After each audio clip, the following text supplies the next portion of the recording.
we find ourselves on a 2018 Honda Goldwing, and I want to do a review as a passenger. So this is my 2018 Goldwing passenger review. Isn't that cute? I've had a couple hours of seat time on this thing. I have not actually piloted it, but I've been on as a passenger for a couple hours, and I figure now is a good time to do a little review for you guys, since I feel like a lot of reviews for Goldwings and, you know, I guess touring motorcycles are from the rider's perspective, but if you have a spouse or, you know, someone who's riding on the back, that's a big part of why you get one of these motorcycles. So let me get to it. Here's my review.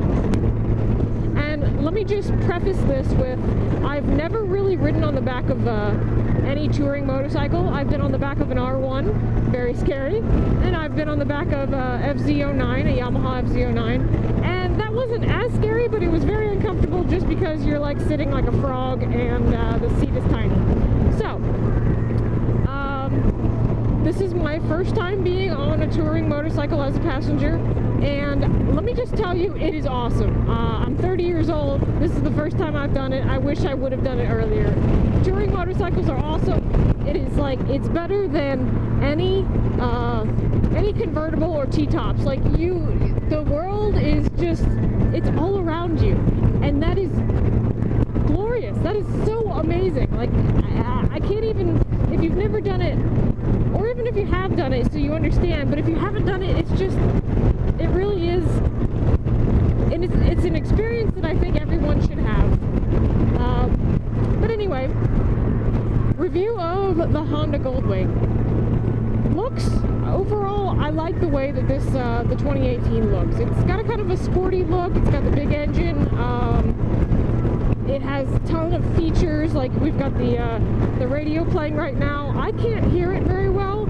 I've got some speakers down here.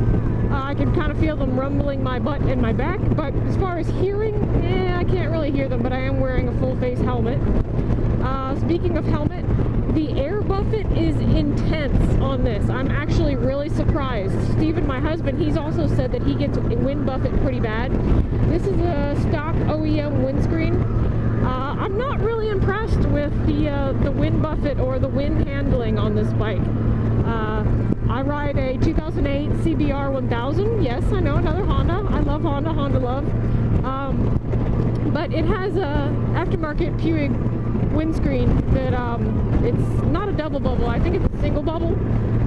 And the wind handling on it is so much better. It is a full fairing sport bike, so not impressed with the wind buffet on this, but like I said, I've never ridden as a passenger on any other touring bike, so I cannot compare it to anything.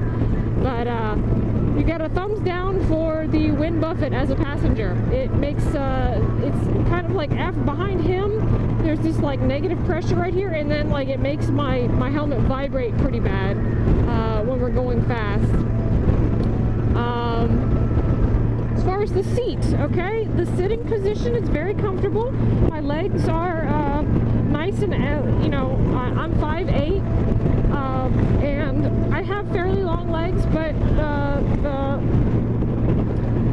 the foot pegs are comfortable. They're very large, and my leg position is very comfortable. I just have to say that the seat is not comfortable.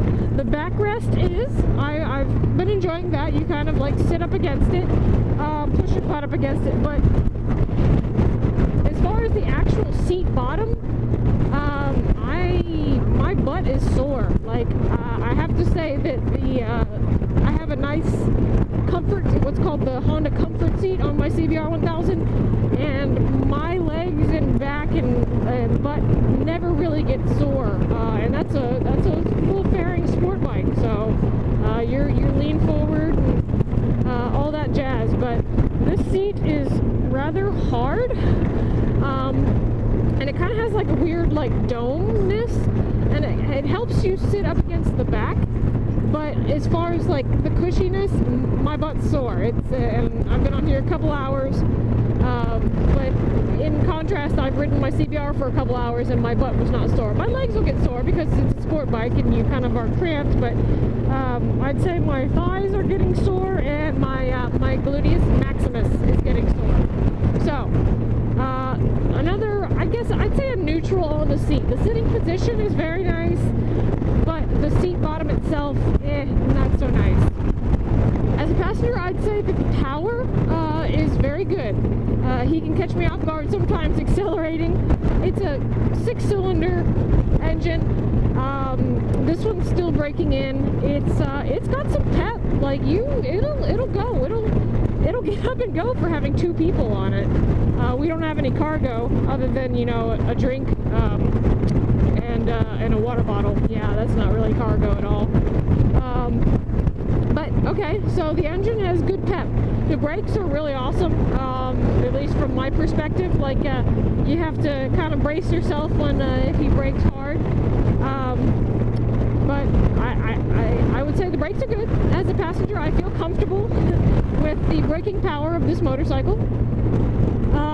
Handling. As a passenger's perspective, coming from somebody who rides motorcycles myself, the handling feels fine. It seems to lean into corners and kind of settle. I haven't piloted this motorcycle yet, but it feels very well balanced for as much weight as it has. So you kind of lean into corners and you lean with the bike, and I sit pretty much upright. I don't lean off. As a passenger, I want to stay as stable and still as possible. The performance of this, and we haven't really hit a lot of twisties yet, but straight line performance, very comfortable, handles bumps very well. You've got multiple suspension modes, which is very nice. Corners solidly, I would say. It's confident. It is confident in its cornering ability. So, a thumbs up for handling, thumbs up for the motor, thumbs up for brakes. Okay, now that we're coming to a stop here, that reminded me of the automatic transmission. That's the honest thing of this, as somebody who rides motorcycles myself, is there's an automatic transmission, so it randomly shifts, like when you're turning. So if you're in the middle of a corner and it decides it needs to downshift, it'll downshift.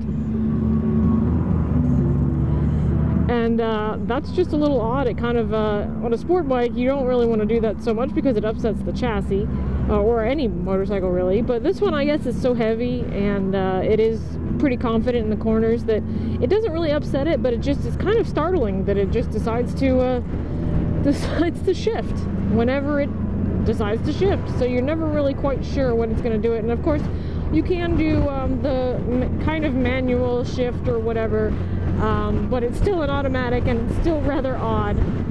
But not having to deal with a clutch or, you know, slipping it or anything like that, it actually is really, really kind of handy. I think it takes a little bit out of riding a motorcycle having a manual shift, but for total ease and comfort, the automatic transmission is actually pretty good. It gets going and it's fun. It does well, I think, for an automatic transmission in a big motorcycle. Features, the navigation's kind of funny. I would say that I'd say the navigation, I mean, it's not super intuitive.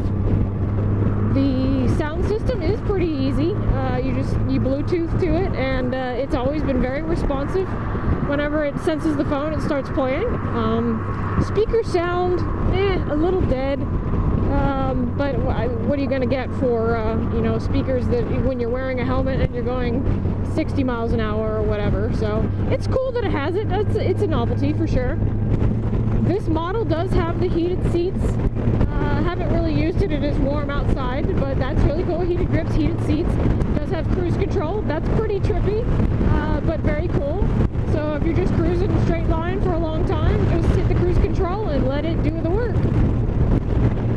So overall, as a passenger, I really enjoy it. If you're considering, you and your spouse are considering getting one of these, I definitely would try to test ride one and see if it's worth your money, but I'm enjoying it. I'm enjoying it a lot. I'd say that if there's any aftermarket seats out there, that will probably remedy any of the negative problems with the seat, and then aftermarket windscreens, I'm sure that they are available too. So my complaints about the motorcycle can probably be fixed by some aftermarket parts, which what bike, you know, isn't fixed with aftermarket parts? My CBR has quite a few aftermarket parts on it, and it makes it better. It makes it louder, faster, and less wind buffet on my for my CBR. So yeah, that's a win.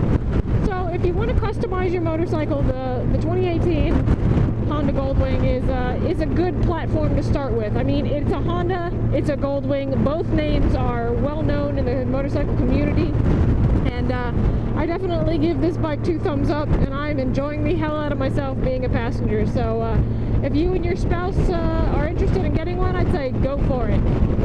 It's an amazing experience. Happy riding, and enjoy touring the world on a motorcycle. It's definitely worth it.